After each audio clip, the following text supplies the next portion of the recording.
नमस्कार मित्रों, स्वागत करता हूं आप सभी का अपने इस चैनल पर। दर्शकों, आज हम बात करने वाले हैं एक ऐसे विषय की जिस पर बात करना अत्यधिक आवश्यक है, जिसकी चर्चा करना भी बहुत आवश्यक है, बेहद आवश्यक है।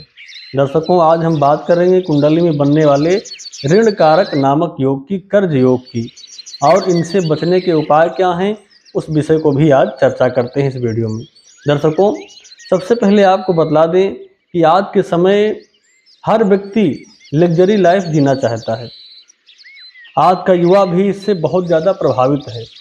हर व्यक्ति चाहता है कि उसके पास एक अच्छा भवन हो, मकान हो, एक अच्छी गाड़ी हो, बैंक बैलेंस हो।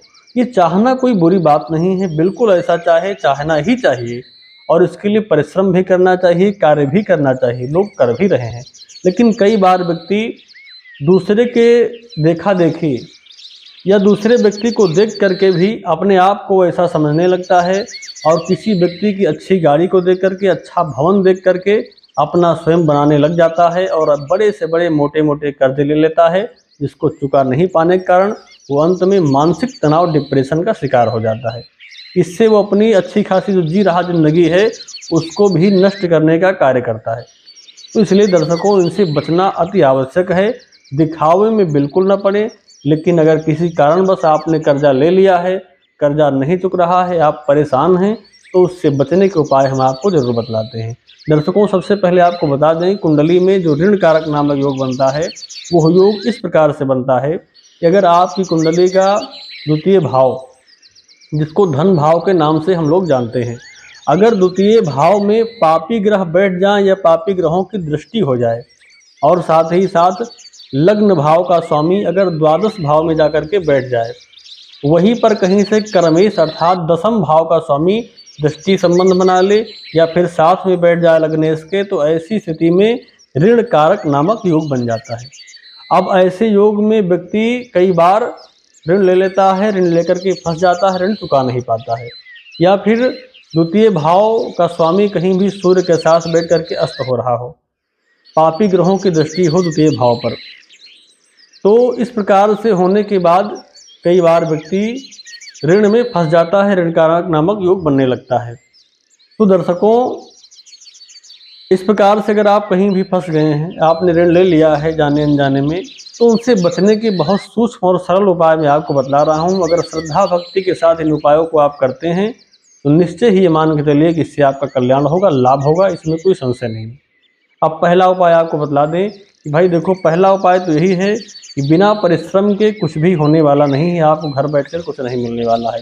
परिश्रम करिए, परिश्रम करते हुए अपने कार्य को और ढंग से करिए, मेहनत करते हुए इन उपायों को फॉलो करेंगे, निश्चय ही कल्याण होगा, और अधिक जल्दी से जल्दी आपका कर्ज आपके सिर से उतर जाएगा, कर्ज से आप मुक्ति पा लेंगे। पहला उपाय तो आपको बतला दें कि कभी भी जब आप कर्जा लें तो मंगलवार के दिन कर्जा कभी भी नहीं लेना है आपको। मंगलवार के दिन छोड़ दीजिए, उसके बाद किसी भी दिन कर्जा ले लीजिए, और चुकाना जब प्रारंभ करिए तो मंगलवार चुकाना प्रारंभ करिए, ज़्यादा अच्छा माना जाता है। प्रत्येक मंगलवार को ऋण मोचन मंगल का पाठ अवश्य करिए, साथ ही साथ लाल मसूर की दाल का दान करते रहिए।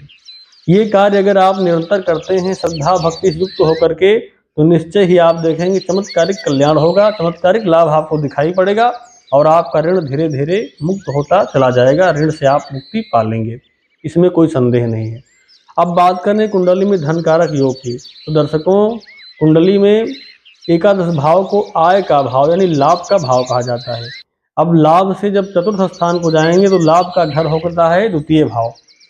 द्वितीय भाव में अगर शुभ ग्रहों की दृष्टि है, शुभ ग्रह उसमें बैठे हैं, द्वितीय केंद्र में हो, त्रिकोण में हो, या एकादश भाव में हो, अगर ऐसी युति में है तो आपके पास धन रुकेगा, इसमें कोई संदेह नहीं। धन संचय आप करेंगे, एक अच्छा बैंक बैलेंस बनाने में आप सक्षम हो जाएंगे।